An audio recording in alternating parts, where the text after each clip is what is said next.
Hi, welcome to the Gamesplainer. I'm Jeff the Gamesplainer, and today I'm gamesplaining Kingdom Builder. I've set up the game for 2 players, blue and orange.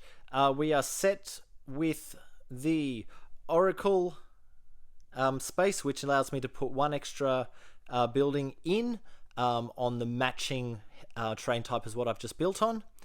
The Tavern, which allows me to add 1 more building or settlement to the end of a line of 3 that I already have.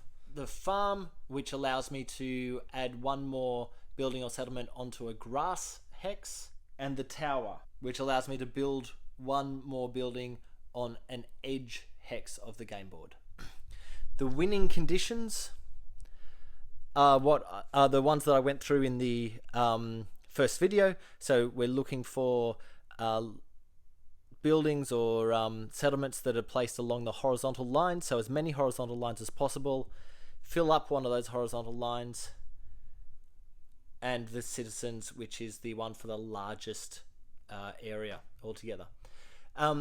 So the way in which you play this game will change depending on those cards. Some of those cards will require you to have many small settlements. That one requires 1 really large one. Blue has the start player tile, and he has drawn the desert card. So he'll take 3 of his houses and place them on a desert area. Now, he doesn't want to get caught over in this area here because he would be very limited on his ability to build 1 very large settlement by going there. If he comes down here, that will enable him to get an edge of the board here if he happens to pick that up. It's not a great one for this particular game, but he can start in this desert area here and get the 3 points for that castle straight away. It's still going to feel a little limited, but he could still break out coming through this way if necessary. Or he could go into this desert space here and grab that straight away. I think he might do that. So he'll go with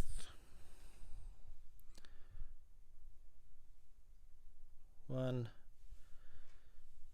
2, and 3.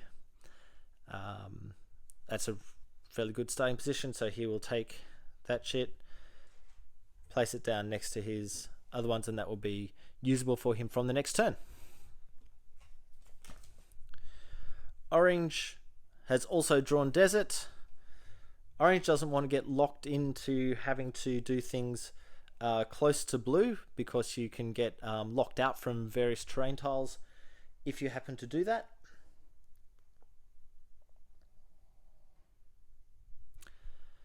He might actually go after this castle spot over here. Yeah, that's the best way to go. Okay, moving forward. Blue draws grass. Let's see how quick we can get through this. So blue can place on grass. There's no grass next to his current spots. In this game, he's not able to cross the water, so he might go and grab this spot here and see if he can actually join his settlements together through this space here. That also gives him the Oracle, which would allow him to drop in 1 extra settlement. That's upside down, I do apologize. Let's put it that way up. That'll allow him to drop in 1 extra settlement of the same terrain type. So he's going to place 4 instead of 3 on future turns. This particular one would allow him to add 3 to the end of a lineup. He doesn't actually have a lineup. In fact, he might place them in this position so that he can claim the lineup. They'll give him those 3. He'll use this shit to place a 4th one and place that there. So he's got a straight line, adds 1 extra to it. Moving forward, orange has just pulled grass, so he has grass next to one of his existing spots, so he will grab those 3 as well. He has no bonus chits yet, so he'll keep moving forward. Blue has just grabbed flowers. Blue has flowers next to him down here, so he'll go 1, 2, 3 to try and build that through. That gives him a straight line here, so he can add an extra one to the end of that line, which puts him into the forest and almost connects those two together. And that one allows him to place another one on the same terrain type as what he pulled, which is the flowers. Orange picks grass again. Orange has no grass near him, but he can go straight across that chasm and claim these 3 just here, which will allow, if he can get that one in, he'll get that straight line. And both of the players are heading their way up the board, so they'll be getting the points for the Discoverer. Orange still has no bonus points, so he's going to need to get on that fairly soon, or he's going to miss out. Blue is going for the forest, and that's this space just here. He could go in here or up there. For the moment, I think he'll add one up the top there. Actually, no, he doesn't need to do that, because I'll show you in a second. He's going to add one there, one there. He's already grabbed that bonus chit, so he can't grab it again. Actually, no, he'll place that up there. Now he'll use one of those. He'll use this bonus to place the one in the space that he was just trying to claim. That's no benefit to him. He'll claim it there and see if we can actually draw a line across here to get the secondary, I'm bumping the board around, to get the secondary night bonus. And he will use this one to throw one more on the end of that straight line just there. Orange has the chasms. That's what he's been looking for. So he can now fill that gap between his 2 areas. Still has no bonuses, so we keep moving on to blue. Blue gets grass again and throws in... he has to go into this space here because that's joined onto his others. There is no other grass area that he has to go into, so he can choose where he's going to go. And he is going to shoot over here so he can get another bonus. And he'll bring that back down. Yep. He takes that bonus chit, which will allow him to add one extra settlement to a grass area in future turns. This adds another one to the grass, so he'll put another one in. Actually, I'll put it in down there so we can join them up. And that allows him to add one to the end of a line of 3.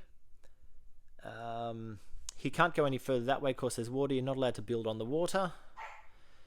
He could go this way. He could go this way. He can't go that way. He could go that way. I might throw it in here because that extends the line that's going to get him the bonus points for the longest line. Okay, orange. Orange draws flowers again. So orange has the choice now to build in this flower area or that flower area. It's probably worth his while to build down here to try and make a longer line for the night bonuses at the end of the game. Blue now draws flowers, and once again he's going to continue his movement forwards. He's just grabbed another 3 points. He can also grab one down here or out here. He might actually use the other one to keep going this direction. This one allows him to add an extra one to grasslands, so he will do that now. This one will add an extra one to the terrain type he was just on, which is the floral area, so he'll put that there and join this area together, so he's got one large settlement now. And this one allows him to add one more to the end of a lineup of 3 or more, so he will add that to the end of this line. Orange gets forest, So orange has to place in this spot here, and he's actually going to go that direction. So what he's just done is cut off blue from going any further down here. So this area is pretty much locked off for blue to be able to get. Orange is going to own that. I'm not sure how much help that's going to be to orange at the end of the game, because it looks like blue owns the rest of the board at the moment. So the only way for orange to get out of that space would be to be able to draw a new terrain type or fill up one of the terrain types, so that his only option is to go somewhere on the other side of the board. But for this particular game, orange is really looking to get this bonus card here. So that's those citizen cards. The only problem orange has is that he's locked out from any of these bonus chits at the moment. Blue's going to the forest. Blue has the choice of building in this forest space or this forest space here. He might start expanding this way into this forest. He's going to throw that one up. No, actually no, he'll stay there. So that kind of locks him down with his choices. He's not going to end up having to go into this flower field if he doesn't wish to. So his bonuses, he'll use this one to add another forest, and he'll throw that in. He can't go any further north. He might just grab that one. I think that's going to be his best chance to go further north. This one will add an extra into his grasslands, so he can go for, just build up there, I think, and that one allows him to add one to a lineup of 3. He can't go in the water here. 1, 2, 3, 4, 5, 6. 1, 2, 3, 4, 5, 6, 7. This is his longest line at the moment, unless he can join these two together. That might be his best way to go. So he's going to go there to continue trying to join them together. Okay, next up, orange again. Orange has desert. So orange will actually go for a long line over here. So at least I'll give him some extra bonus points at the end. Blue gets chasm. Where's the chasm? There's the chasm. That's what he's been looking for, so that will allow him to move further north. He will use this one to add an extra one to the chasm. He'll use this one to add to the end of a line. No, he'll use this one to add an extra green or an extra forest one, and then this one to add to the end of a line, which will allow him to build through that space just there. Blue is now out of his settlement buildings. He was start player, which means that orange now gets one last turn to see if he can get some bonus points, and that's 3 onto the grasslands for orange, and he'll just claim those 3. They're not able to push any further north. Okay, that is actually ostensibly the end of the game. Now we go into the scoring portion. So, scoring, this is the back of one of these boards. So we'll do one at a time. First up, we've got the discoverers. So it's 1 gold, they call it, or it's 1 point for each horizontal line on which you have it build at least 1 settlement. So let's count them up. So starting with blue. 1, 2, 3, 4, 5, 6, 7, 8, 9, 10, 11, 12, 13, 14. So blue shoots straight up to the 14 points. Orange has 1, 2, 3, 4, 5, 6, 7, 8, 9, 10. So he pushes straight up to the 10. Next up we have the knights. So it's 2 gold for each settlement built on the horizontal line with the most of your own settlements. So in Orange's case, he's got 1, 2, 3, 4, 5, 6, 7 on that line and 5 on that line. So this is his longest horizontal line of 7, which gives him 14 points. So I'll push him forward to 24. Blue's longest line, I believe, is this one here. 1, 2, 3, 4, 5, 6, 7, 8, 9, 10. Yep. So they'll give him 20 points. So he jumps from 14 through to 34. Then the citizen, 1 gold for every 2 of your own settlements in your largest own settlement area. So the this is 1 settlement for orange and 1 settlement for blue. So let's count them. 1, 2, 3, 4, 5, 6, 7, 8, 9, 10, 11, 12, 13, 14, 15, 16, 17, 18, 19, 20, 21, 22, 23, 24 for there's 24 in there, so that's 1 gold for every 2. 12 more points for orange, so that puts him to 36. And blue, that's 40 because there are 40 settlements. I don't need to count them, so that's another 20 points, which pushes him forward to 54. And then there's 3 more gold for every castle you're next to. So orange is next to this castle, and this castle gives him another 6 points. 36 puts him up to 42. And blue is next to this castle only, which will yeah, that's right, which will give him another 3 points. So 3 more points for blue. 1, 2, 3, and that is the final score. Now, there was a point early in the game where we realized that orange just had no chance at winning. That point is because of his choice of starting location. If orange had thought to start over here in the middle of the board where there's more space to keep going up or down, or even here, he might have had a better chance. But that really is the make or break moment. Okay, that is how to play Kingdom Builder. I hope that helps you out with understanding some of the strategies. I hope it helps you get this game to the table. If you have any comments or suggestions, please write them below. If you've got any games that you wish to be Gamesplaned, please shoot me an email at thegamesplainer@gmail.com. Follow me on Instagram or Twitter at thegamesplainer. Subscribe to my videos. And until next time, enjoy gaming.